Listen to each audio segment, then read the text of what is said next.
Hello, this is Mr. Rahman, and today we're going to be reading Chapter 10 of The Giver by Lois Lowry.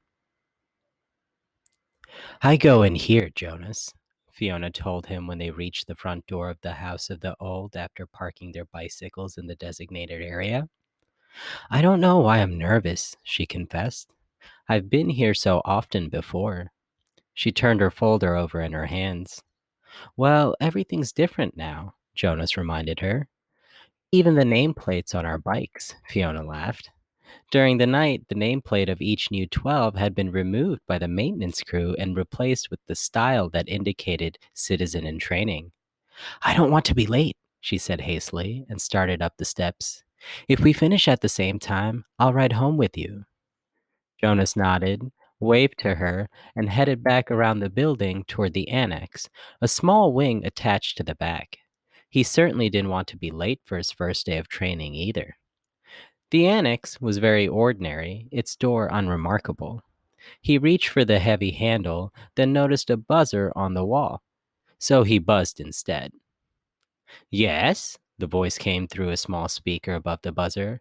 It's, Jonas? Come in. A click indicated that the door had been unlatched. The lobby was very small and contained only a desk at which female attendants sat working on some papers. She looked up when he entered. Then, to his surprise, she stood. It was a small thing, the standing, but no one had ever stood automatically to acknowledge Jonas's presence before.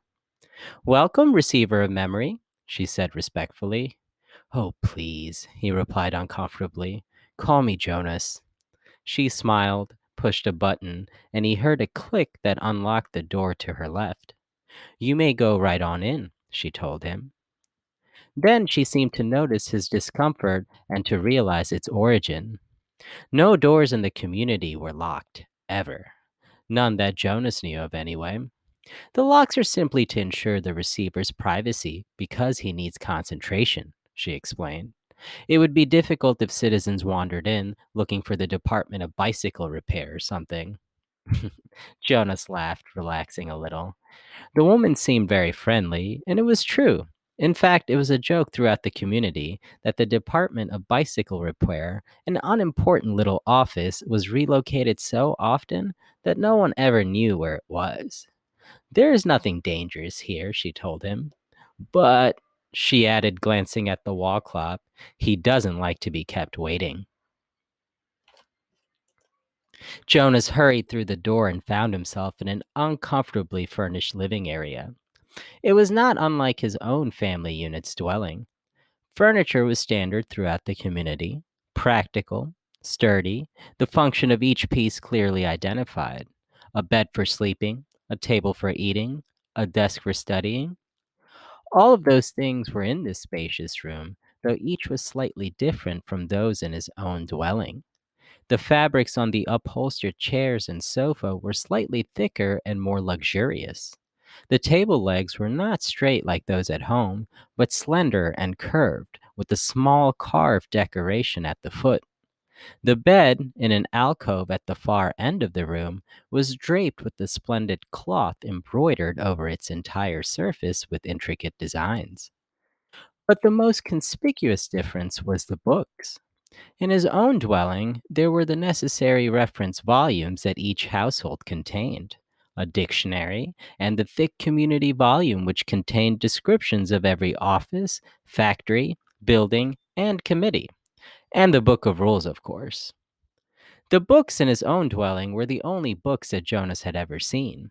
He had never known that other books existed. But this room's walls were completely covered by the bookcases, filled, which reached to the ceiling. There must have been hundreds, perhaps thousands, of books, their titles embossed in shiny letters. Jonah stared at them. He couldn't imagine what the thousands of pages contained. Could there be rules beyond the rules that govern the community? Could there be more descriptions of offices and factories and committees? He had only a second to look around because he was aware that the man sitting in a chair beside the table was watching him. Hastily, he moved forward, stood before the man, bowed slightly, and said, I'm Jonas. I know. Welcome, receiver of memory. Jonas recognized the man. He was the elder who had seemed separate from the others at the ceremony, though he was dressed in the same special clothing that only elders wore. Jonas looked self consciously into the pale eyes that mirrored his own. Sir, I apologize for my lack of understanding. He waited, but the man did not give the standard accepting of apology response.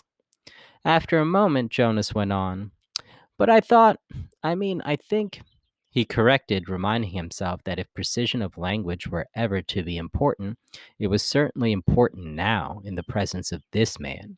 That you are the receiver of memory. I was only selected yesterday. I'm not anything at all. Not yet. The man looked at him thoughtfully, silently. It was a look that combined interest, curiosity, concern, and perhaps a little sympathy as well. Finally, he spoke. Beginning today, this moment, at least to me, you are the receiver. I have been the receiver for a long time. A very, very long time. You can see that, can't you? Jonas nodded. The man was wrinkled, and his eyes, though piercing in their usual lightness, seemed tired. The flesh around them was darkened into shadowed circles. I can see that you are very old, Jonas responded with respect. The old were always given the highest respect. The man smiled. He touched the sagging flesh on his own face with amusement.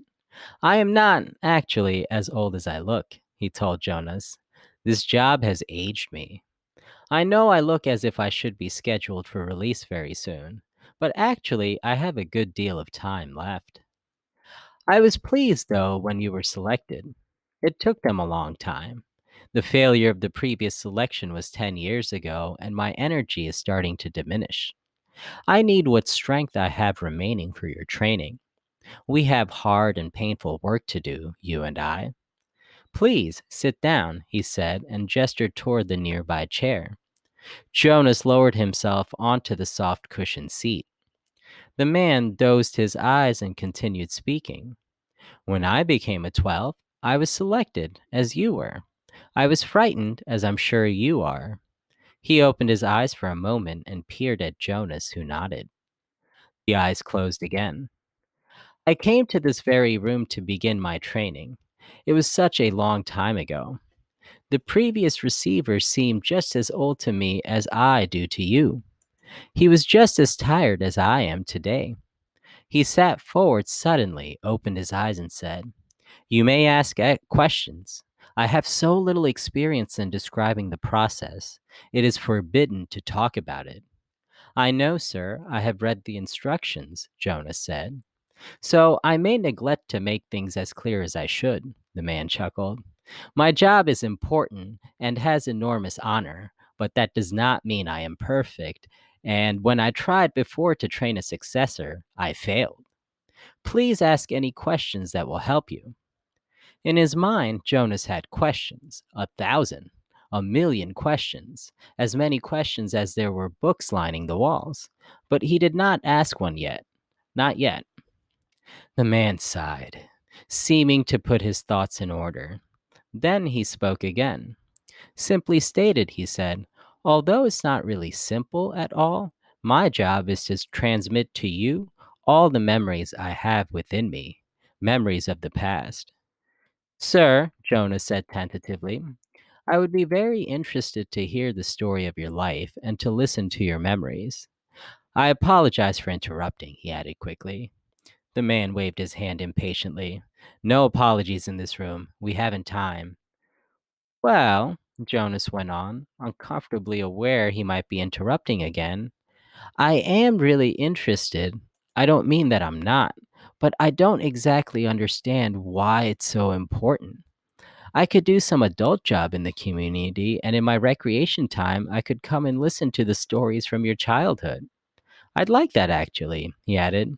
I've done that already in the House of the Old. The old like to tell about their childhoods, and it's always fun to listen. The man shook his head. No, no, he said. I'm not being clear.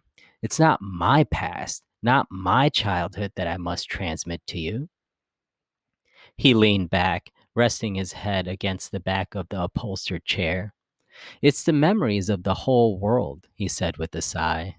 Before you, before me, before the previous receiver, and generations before him. Jonas frowned. The whole world? He asked.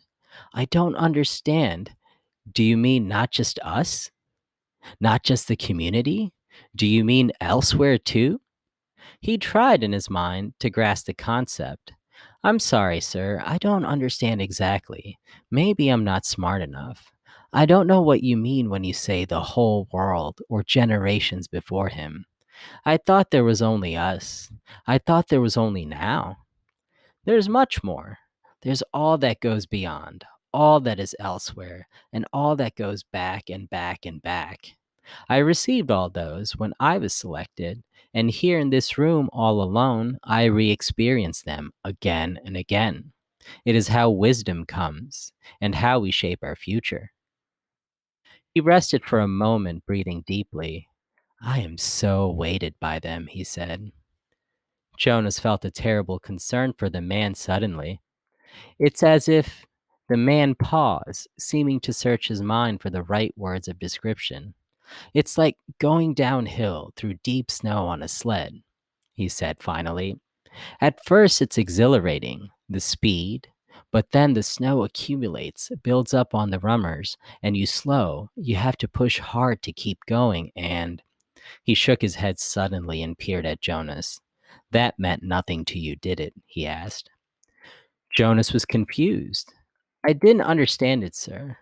Of course you didn't. You don't know what snow is, do you? Jonas shook his head. Or a sled? Runners? No, sir, Jonas said. Downhill? The term means nothing to you? Nothing, sir. Well, it's a place to start. I'd been wondering how to begin. Move to the bed and lie face down. Remove your tunic first. Jonas did so, a little apprehensively. Beneath his bare chest, he felt the soft folds of the magnificent cloth that covered the bed. He watched as the man rose and moved first to the wall where the speaker was. It was the same sort of speaker that occupied a place in every dwelling, but one thing about it was different. This one had a switch, which the man deftly snapped to the end that said off. Jonas almost gasped out loud. To have the power to turn the speaker off! It was an astonishing thing. Then the man moved with surprising quickness to the corner where the bed was.